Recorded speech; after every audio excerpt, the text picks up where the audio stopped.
ଓ ଇଂରାଜୀ ନବବର୍ଷର ଶୁଭକାମନା। ପ୍ରଭୁ ଜଗନ୍ନାଥଙ୍କ କୃପାରୁ ଆପଣମାନେ ସମସ୍ତେ ଭଲରେ ଥିବେ। ଗୃହ କାର୍ଯ୍ୟ ଆରମ୍ଭ କରିବା ପୂର୍ବରୁ ମୋର ସମସ୍ତଙ୍କୁ ଅନୁରୋଧ, ସମସ୍ତେ ନିଜ ନିଜ ଆସନରେ ଛିଡ଼ା ହୋଇ ଓଡ଼ିଶା ମାଟି ମାଆର ବନ୍ଦନା କରିବା ହେବେ।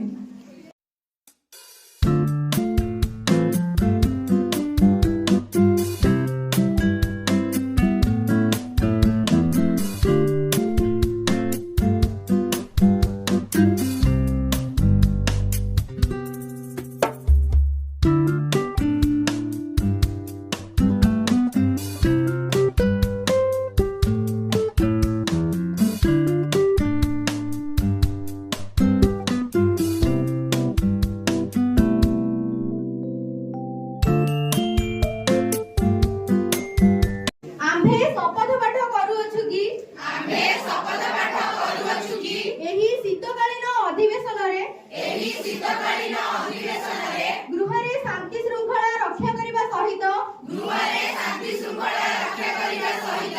ଓଡ଼ିଶାବାସୀଙ୍କର ସମସ୍ତ ଅସୁବିଧାକୁ ପ୍ରାଧାନ୍ୟ ଦେବା ଏବଂ ଓଡ଼ିଶାକୁ ଏକ ଦୁର୍ନୀତି ମୁକ୍ତ ପ୍ରଗତିଶୀଳ ରାଜ୍ୟ ରୂପେ ଗଢ଼ି ତୋଳିବା। ସମସ୍ତ ସଭ୍ୟମାନଙ୍କୁ ଅନୁରୋଧ, ସେମାନେ ନିଜ ନିଜର ଆସନ ଅଳଙ୍କୃତ କରିବା ହେବେ।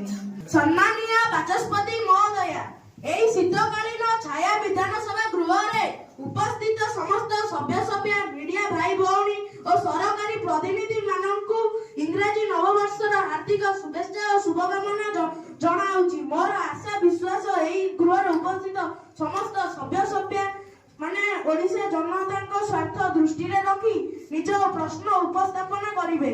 ମୋ ବିଭାଗର ସମସ୍ତ ମନ୍ତ୍ରୀମାନେ ସମସ୍ତ ପ୍ରଶ୍ନର ଉତ୍ତର ପ୍ରଦାନ କରିବା ହେବେ। ଜୟ ହିନ୍ଦ। ଆମ ଓଡ଼ିଶା ଜାତୀୟ ଜନତାଙ୍କର ମୁଖ୍ୟ ସମସ୍ୟା ହେଉଛି ଶିକ୍ଷା, ସ୍ୱାସ୍ଥ୍ୟ, ସୁରକ୍ଷା। ଏହା ଉପରେ ସରକାର କି ପଦକ୍ଷେପ ଗ୍ରହଣ କରିଛନ୍ତି? ସରକାର ଗୃହରେ ତଥ୍ୟ ଉପସ୍ଥାପନ କରିବେ କି? ଜୟ ହିନ୍ଦ।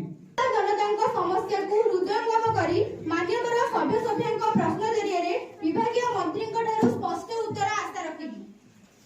ଏବେ ଆମ୍ଭେ ଆଜିର ପ୍ରଶ୍ନ ଉତ୍ତର କାର୍ଯ୍ୟକ୍ରମ ଆରମ୍ଭ କରିବା।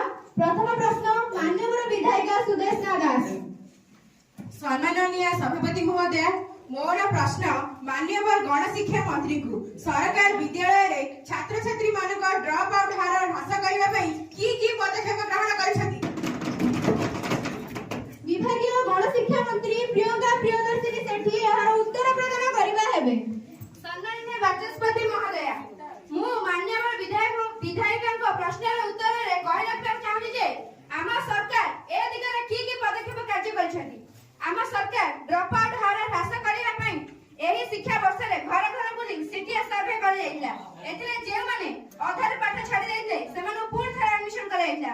ଆଶା ସ୍କୁଲ ଯିବା ଅଭିଯାନରେ ବୟସ ଅନୁସାରେ ବିଦ୍ୟାଳୟ ନାମ ଲେଖା ବ୍ୟବସ୍ଥା କରାଯାଇଥିଲା। ଏହା ସରକାରଙ୍କ ଏକ ଅଭିନବ ପଦକ୍ଷେପ ଥିଲା। ଜୟ ହିନ୍ଦ।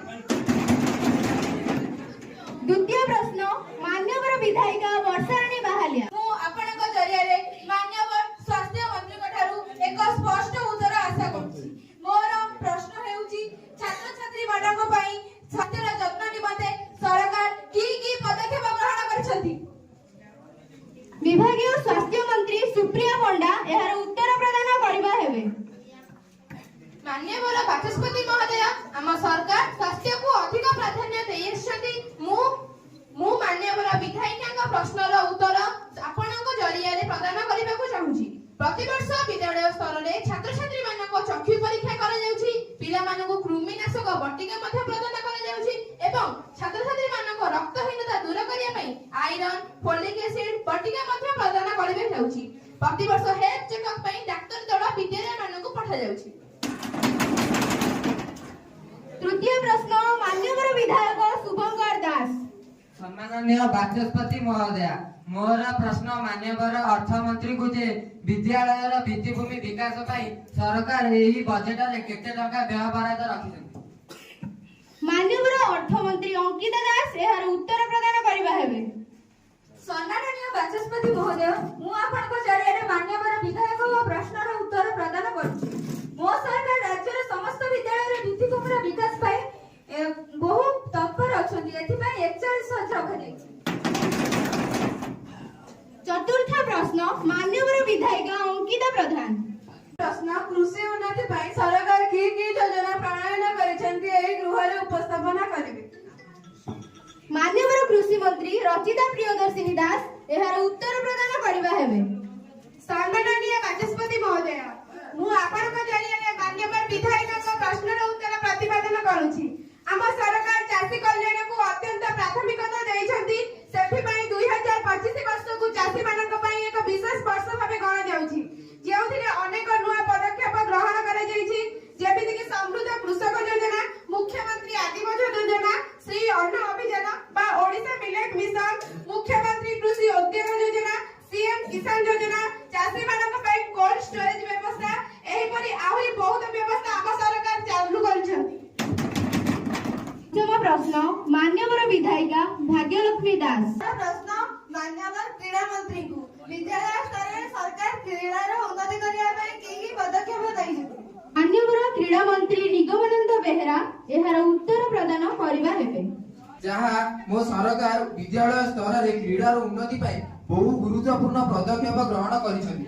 ଏହା ଗ୍ରାସରୁଟ୍ ଲେଭଲରେ କ୍ରୀଡ଼ା ପ୍ରୋତ୍ସାହନ, ଭିତ୍ତିଭୂମି ବିକାଶ ଓ ପ୍ରତିଭା ଖୋଜ ଉପରେ ଲକ୍ଷ୍ୟ ରଖାଯାଇଛି। ସରକାରଙ୍କ ଲକ୍ଷ୍ୟ ହେଉଛି 2029 ସୁଦ୍ଧା ବିଦ୍ୟାଳୟରେ 75% ପିଲାମାନଙ୍କୁ କ୍ରୀଡ଼ାରେ ସକ୍ରିୟ କରିବା। କ୍ରୀଡ଼ାର ଉନ୍ନତି ପାଇଁ ସରକାର ବହୁ ନୂଆ ଯୋଜନା ହାତକୁ ନେଇଛନ୍ତି, ଯେମିତିକି ବ୍ଲକ ଲେଭେଲ ଷ୍ଟାଡିୟମ ନିର୍ମାଣ, କ୍ରୀଡ଼ା ପ୍ରତିଭା ଖୋଜ ଅଭିଯାନ, କେନ୍ଦ୍ରୀୟ ଖେଳ ଇଣ୍ଡିଆ ଯୋଜନା ଅଧୀନରେ ଓଡ଼ିଶାରେ ଅନେକ ଖେଳ ଇଣ୍ଡିଆ ସେଣ୍ଟର ବିଦ୍ୟାଳୟ ଭିତ୍ତିରେ ଖୋଲାଯାଇଛି। ଜୟ ହିନ୍ଦ। ଷଷ୍ଠ ପ୍ରଶ୍ନ ମାନ୍ୟବର ବିଧାୟିକା ଶାଲିନୀ ରାଉତ। ଆପଣଙ୍କ ଜରିଆରେ ମାନ୍ୟବର ମନ୍ତ୍ରୀଙ୍କ ଠାରୁ ଏକ ସ୍ପଷ୍ଟ ଉତ୍ତର ଆଶା କରୁଛି। ବିକାଶ ପାଇଁ ଓଡ଼ିଶା ସରକାରଙ୍କ ତରଫରୁ ଛାତ୍ରଛାତ୍ରୀ ମାନଙ୍କ ପାଇଁ ବିଦ୍ୟାଳୟ ସ୍ତରରେ ଶିକ୍ଷାର କଣ ସୁବିଧା ସୁଯୋଗ ପ୍ରଦାନ କରାଯାଇଛି, ତାହା ଏହି ଛାୟା ବିଧାନସଭା ଗୃହରେ ତଥ୍ୟ ରଖିବେ କି? ଗଣଶିକ୍ଷା ମନ୍ତ୍ରୀ ପ୍ରିୟଙ୍କା ପ୍ରିୟଦର୍ଶିନୀ ସେଠୀ ଏହାର ଉତ୍ତର ପ୍ରଦାନ କରିବା ହେବେ। ସମ୍ମାନନୀୟ ବାଚସ୍ପତି ମହୋଦୟ, ମୁଁ ଆପଣଙ୍କ ଜରିଆରେ ଉତ୍ତର ଉପସ୍ଥାପନ କରୁଛି। ପ୍ରଥମତଃ ଛାତ୍ରଛାତ୍ରୀଙ୍କ ଉପସ୍ଥାପନା ବଢ଼ାଇବା ଓ ପୃଷ୍ଟିହୀନତା ଦୂର କରିବା ପାଇଁ ସରକାରୀ ବିଦ୍ୟାଳୟରେ ପ୍ରାଥମିକରୁ ମାଧ୍ୟମିକ ସ୍ତର ପର୍ଯ୍ୟନ୍ତ ସମସ୍ତ ଛାତ୍ରଛାତ୍ରୀଙ୍କୁ ମାଗଣା ପୁଷ୍ଟିକର ମଧ୍ୟାହ୍ନ ଭୋଜନ ପ୍ରଦାନ କରାଯାଉଛି। ପୁଷ୍ଟିକର ଲଡୁ ଓ ଫଳ ମଧ୍ୟ ପ୍ରଦାନ କରାଯାଉଛି। ଦ୍ୱିତୀୟରେ ପ୍ରଥମରୁ ଅଷ୍ଟମ ଶ୍ରେଣୀ ପର୍ଯ୍ୟନ୍ତ ସମସ୍ତ ଛାତ୍ରଛାତ୍ରୀଙ୍କୁ ମାଗଣା ପାଠ୍ୟ ପୁସ୍ତକ ଯୋଗାଇ ଦିଆଯାଉଛି। ଜୋତା, ମୋଜା ଓ ହଳେ ହାଉସ ଡ୍ରେସ୍ ପ୍ରଦାନ କରାଯାଉଛି। ଚତୁର୍ଥରେ ମାଧ୍ୟମିକ ସ୍ତରରେ ନବମ ଶ୍ରେଣୀର ଛାତ୍ରଛାତ୍ରୀମାନଙ୍କୁ ମାଗଣା ସାଇକେଲ ପ୍ରଦାନ କରାଯାଉଛି, ଯାହା ଦୂରରୁ ଆସୁଥିବା ପିଲାଙ୍କ ପାଇଁ ବହୁ ସାହାଯ୍ୟକର। ପଞ୍ଚମରେ ଛାତ୍ରଛାତ୍ରୀଙ୍କ ପାଇଁ ବିଭିନ୍ନ ପ୍ରକାର ସ୍କଲାରସିପ୍ ପ୍ରଦାନ କରାଯାଉଛି। ତତ୍ସହିତ ବିଦ୍ୟାଳୟରେ ପାଣି, ଶୌଚାଳୟ, ର୍ୟାମ୍ପ ଓ ଡିଜିଟାଲ ଶିକ୍ଷାର ସୁବିଧା ମଧ୍ୟ ଆମ ସରକାରଙ୍କ ତରଫରୁ ଛାତ୍ରଛାତ୍ରୀମାନଙ୍କୁ ପ୍ରଦାନ କରାଯାଉଛି। ସପ୍ତମ ପ୍ରଶ୍ନ ମାନ୍ୟବର ବିଧାୟିକା ସ୍ୱୟଂ ସୁମନ ପରିଡ଼ା। ସମ୍ମାନନୀୟ ବାଚସ୍ପତି ମହୋଦୟା, ମୋର ପ୍ରଶ୍ନ ନାରୀ ଶିକ୍ଷା ମନ୍ତ୍ରୀଙ୍କୁ। ବିଦ୍ୟାଳୟରେ ଛାତ୍ରୀମାନଙ୍କ ସୁରକ୍ଷା ପାଇଁ ସରକାର କି ପଦକ୍ଷେପ ଗ୍ରହଣ କରିଛନ୍ତି? ମାନ୍ୟବର ବିଭାଗୀୟ ମନ୍ତ୍ରୀ ଜିଜ୍ଞାସା ବେହେରା ଏହାର ଉତ୍ତର ପ୍ରଦାନ କରିବା ହେବେ। ମୁଁ ଆପଣଙ୍କ ଜରିଆରେ ମାନ୍ୟବର ବିଧାୟକଙ୍କର ଉତ୍ତର ଉପସ୍ଥାପନ କରିବାକୁ ଯାଉଛି। ଆମ ସରକାର ବିଦ୍ୟାଳୟ ସ୍ତରରେ ଛାତ୍ରୀମାନଙ୍କ ସୁରକ୍ଷା ଓ ସମ୍ମାନକୁ ଅତ୍ୟନ୍ତ ଗୁରୁତ୍ୱ ଦେଇଛନ୍ତି। ପରେ ସ୍କୁଲ ଓ ମାସ୍ ଏଜୁକେସନ ବିଭାଗ ବହୁତ ନିର୍ଦ୍ଦେଶ ଜାରି କରିଛି।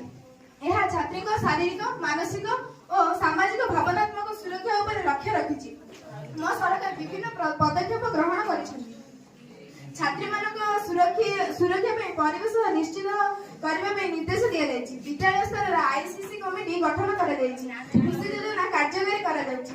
ଛାତ୍ରୀଙ୍କ ପାଇଁ ସୁରକ୍ଷିତ ପରିବହନ ଯେମିତି ସାଇକେଲ ଯୋଜନା ଓ ବହୁ ବିଦ୍ୟାଳୟରେ ହଷ୍ଟେଲର ବ୍ୟବସ୍ଥା ମଧ୍ୟ କରାଯାଇଛି। ପ୍ରଶ୍ନ ମାନ୍ୟବର ବିଧାୟିକା ନିହାରିକା ସାହୁ।